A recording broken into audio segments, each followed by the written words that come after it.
Every single day, millions of tons of consumer goods move efficiently across the planet.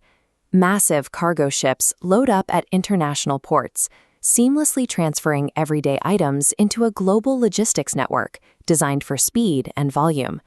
But mixed directly into this sprawling, perfectly optimized e-commerce system is the raw chemical foundation for the most lethal synthetic drug crisis in American history.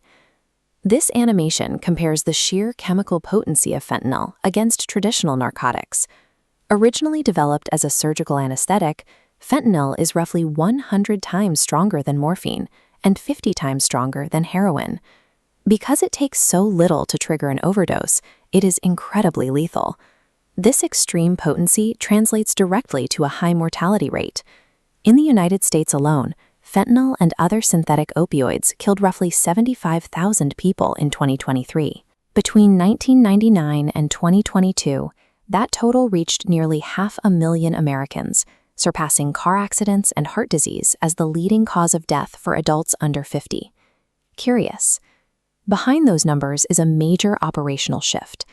Mexican drug cartels have largely abandoned cultivating massive, vulnerable agricultural operations like poppy fields.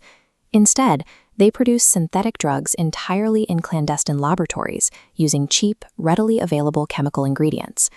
Cartels weaponize this system, embedding their illegal operations into the very logistics networks that deliver everyday online orders. They rely on the sheer scale of legal global trade to shield their supply chain from inspection. The journey often starts with a small 15 by 20 centimeter package leaving a chemical warehouse in China. It weighs just 1 kilogram. The shipping manifest labels it as dog food, but inside is a highly concentrated white powder, the precursor chemicals required to cook fentanyl. To keep transportation costs low, shipping companies load this single box into what's called a master carton. Thousands of individual packages are bundled together into these large containers, loaded onto pallets, and placed directly onto cargo planes bound for the U.S. This diagram breaks down a specific U.S. customs regulation known as the de minimis loophole. Established in the 1930s, it states that if a package is addressed to a private person and valued under $800, it enters the country duty-free, skipping detailed customs inspections. This chart tracks the growth of that loophole.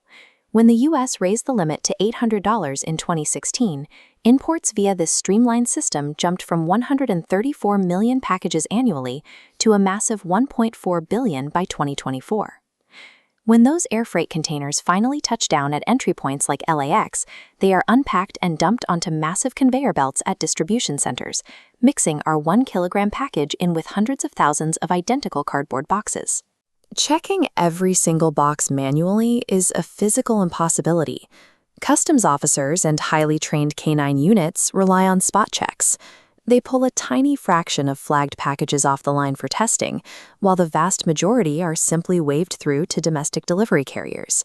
By hiding their chemicals inside small parcels valued under $800, cartels utilize a legally sanctioned blind spot. The de minimis rule provides a virtually unchecked administrative pipeline directly into the United States. But the final destination for this powder isn't an American buyer. Shipping chemicals directly from China to Mexico raises immediate red flags with international authorities. Instead, cartels route these packages to residential addresses in U.S. border towns. To bridge the final gap, the cartels tap into the local gig economy. They pay ordinary U.S. residents, like retirees or college students, a small fee to receive packages at their private homes and drive themselves.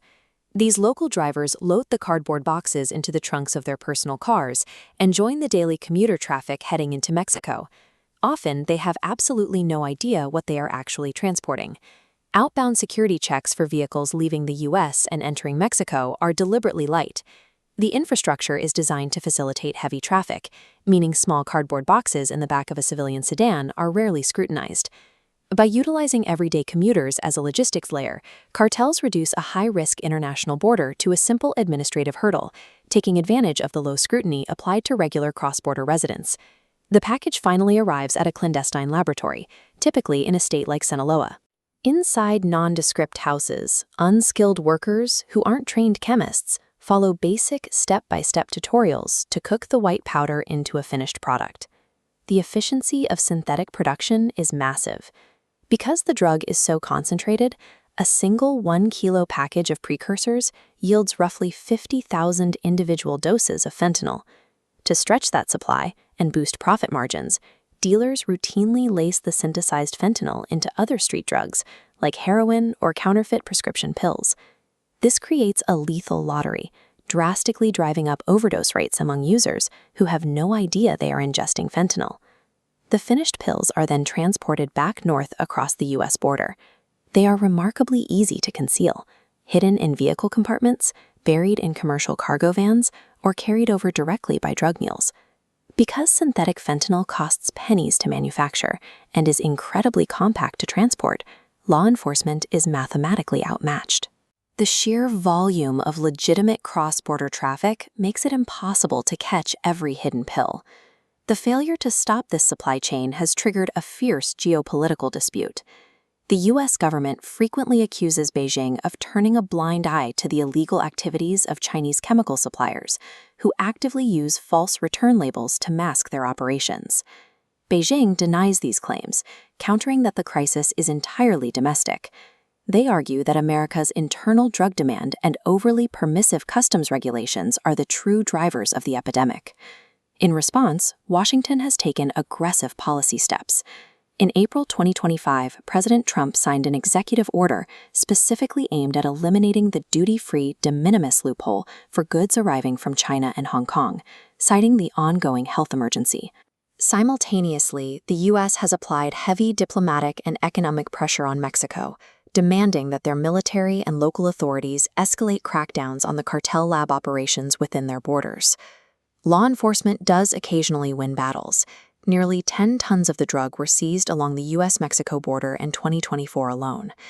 Yet the supply chain remains resilient, and authorities report that fentanyl is now actively expanding into European street markets. The reality is that the mechanisms powering global trade are the exact same mechanisms empowering the cartels. As long as the modern world demands hyper-fast, frictionless international shipping, shutting down the pipeline for these untraceable synthetic drugs